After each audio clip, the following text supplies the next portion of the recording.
दक्ष स्वाभिमानी तू स्वामिनी. नमस्कार. आदिशक्ती पर्व 6 मध्ये मी संतोष सावंत तुम्हा सर्वांचं अगदी मनापासून स्वागत करतो. दरवर्षी नवरात्रीच्या काळात आपण विविध क्षेत्रामध्ये आपल्या कर्तृत्वाची सुवर्ण मोहर उमटवणाऱ्या महिलांच्या मुलाखतीचं सत्र तुमच्या समोर सादर करत असतो. यावर्षी देखील आपण ही मालिका एका आगळ्या वेगळ्या रूपात तुमच्यासाठी घेऊन आलेलो आहोत. आज आहे नवरात्रीचा दिवस 5वा. 5व्या दिवशी आपण दुर्गेच्या 5व्या रूपाची पूजा करतो. आता आपण जाणून घेऊया आज आपल्या स्टुडिओमध्ये या संदर्भात माहिती द्यायला आणि मुलाखत द्यायला नेमकं आलंय तरी कोण. नमस्कार. नमस्कार. आपलं नाव? माझं नाव दुर्गा सुरेश गोरिवले. माझं मूळ जन्म हा मुंबईतलाच आहे, मुंबई सेंट्रल इथला, आणि आता मी सध्या परेल इथे निवास करत आहे. आणि शिक्षण वगैरे काय? माझं शिक्षण शालेय शिक्षण हे अहिल्या विद्या मंदिर येथे पूर्ण झालंय. काळा चौकी येथे ती शाळा आहे. आणि आता माझं ग्रॅज्युएशन हे रुपारेल महाविद्यालय येथे माझं सुरू आहे. आता तू शिकतेस? हो. कुठल्या शाखेतून शिकतेस तू? वाणिज्य. अच्छा. ती कॉमर्सची स्टुडंट आहे. पण तुला आता तुझं नावच दुर्गा आहे, त्यामुळे तुला दुर्गेच्या 9 रूपांबद्दल नक्कीच माहीत असेल. तर आजचा दिवस आहे 5वा.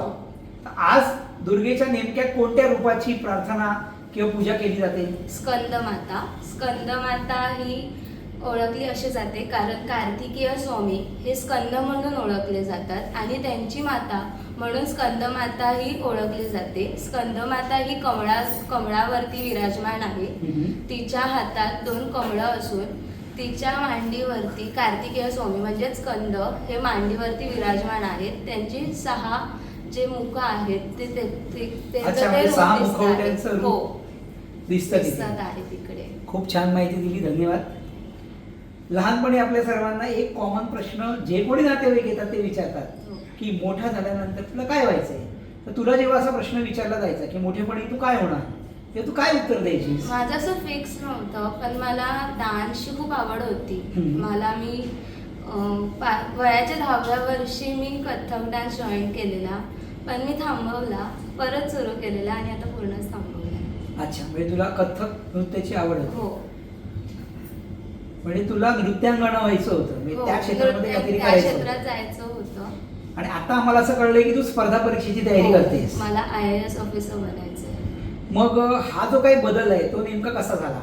मला जनकल्याणासाठी थोडं कॉन्ट्रीब्यूट करायचं आहे. थोडंसं कॉन्ट्रीब्युशन गव्हर्नमेंट जे रोल आहेत त्याच्यात जे गरीब आहेत किंवा एम्प्लॉयमेंटच्या थ्रू असेल, मला त्याच्यात थोडा हेल्प करायचा आहे. माझं कॉन्ट्रीब्युशन म्हणजे लोकांची सेवा करणं हा तुझा मूळ उद्देश आहे. हो. आणि त्याबरोबरच एक चांगल्या पोस्टवरती काम करण्याची पण तुझी इच्छा आहे.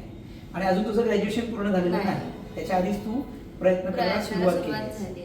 तू नेमका कसा अभ्यास करतेस? माझं सकाळी 7चं कॉलेज असतं. मग मी जेव्हा दुपारी घरी येते तेव्हा थोडा वेळ झोपून मग अभ्यास करते आणि संध्याकाळी क्लास लावून परत रात्री थोडा वेळ जाऊन अभ्यास करते. तू कुठे क्लासेस करतेस त्याबद्दल आम्हाला जरा सांग, नेमकं काय करतेस? जाणीव संस्था म्हणजेच आमचे जे खासदार आहेत माननीय श्री अरविंद सावंतजी व शिवसेना उभाटा यांचे जे कार्यकर्ते आहेत त्यांच्या जाणीव संस्थेतून हा क्लास सुरू झाला आहे. या जाणीव संस्थेतून आमचं जे MPSC व स्टाफ सिलेक्शनसाठी हे क्लासेस सुरू झाले आहेत. कमी फीमध्ये खूप चांगलं शिक्षण ते देत आहेत आणि खूप चांगले प्रोफेसर्स आहेत. त्याच्यामुळे आम्हाला जास्त सोर्सेस न वापरता मोजक्या सोर्सेसमध्ये खूप छान शिक्षण मिळतं. हे तुम्हाला नेमकं काय करायचं आहे याचं नेमकं मार्गदर्शन केलं जात आहे. आता MPSC परीक्षा क्रॅक करणं किंवा त्यामध्ये यश मिळवणं हे खरोखर आव्हानात्मक आहे. तर तुझ्यात कोणते असे गुण आहेत तुला वाटतं की त्यामुळे तुला हे यश मिळू शकेल? एक म्हणजे माझा हट्टीपणा, म्हणजे मी एकदा पकडलं की सोडणार नाही. दुसरं म्हणजे जर माझं ध्येय आहे की मला ते करायचंच आहे, मला ते मिळवायचं आहे, तर त्यासाठी जी जिद्द लागते ती माझ्याकडे आहे की मला ते मिळवायचं आहे, तर मी ते मिळवणार. त्यासाठी तू एक्स्ट्रा एफर्ट्स घ्यायला तयार असते. हो. आणि कोणत्या अशा गोष्टी आहेत की जी काही आव्हान आहे की या परीक्षेत यश मिळवण्यासाठी काय अडचणी आहेत किंवा काय आव्हान आहे तुला असं वाटतं? आव्हानं म्हणजे त्याच्यासाठी खूप सेल्फ स्टडी लागते. स्टडीसोबत त्याचा जो अभ्यासक्रम आहे तो नीट माहिती असला पाहिजे. मग त्याच्यासाठी त्याचे पेपर्स असतात. प्रिलियम्समध्ये सगळं ऑब्जेक्टिव्ह असतं, मेनमध्ये डिस्क्रिप्टिव्ह आहे. तर बरोबर. मेनमध्ये मेन्ससाठी किती आपल्याला पेजेस लिहायचे असतात, मग त्याचं काय म्हणजे काय असलं पाहिजे त्याच्यात मुद्दा, ते सगळं त्याचा नीट अभ्यास असला पाहिजे. सो ते एक थोडं आव्हान आहे. तू आता कॉलेज करते आहेस हो. आणि क्लास पण करतेस, अभ्यास पण करतेस. याबरोबर तू काही छंद जोपासत आहेस का? नाही. जसं तू सांगितलं की कथ्थक करत होती, आता नाही. नाही. मग तू विरंगुळ्यासाठी काय करतेस? मी पेंटिंग करते. मग नाही कसं म्हणते तू? म्हणजे असं म्हणजे कधी छंद तरी, जोपासतेस. हा. हा. काय साधारणतः काय करतेस तू? छोटे जे आपले पोलारॉइड्स असतात ना, ते मी करते पेंटिंग. म्हणजे मोबाईलच्या कव्हरच्या मागे हल्ली जी खूप जण ठेवतात, हा. त्याचं पेंटिंग मी करते. की आणि बेस्ट आउट ऑफ वेस्ट पण कधी करते. म्हणजे तुला हस्तकला आणि चित्रकला हा. या दोन कलांचं तुला काय वाटतं, माणसाने छंद का जोपासायला हवे? थोडं त्यांना स्वतःसाठी वेळ मिळतो, स्वतःसाठी ती लोक जगू शकतात.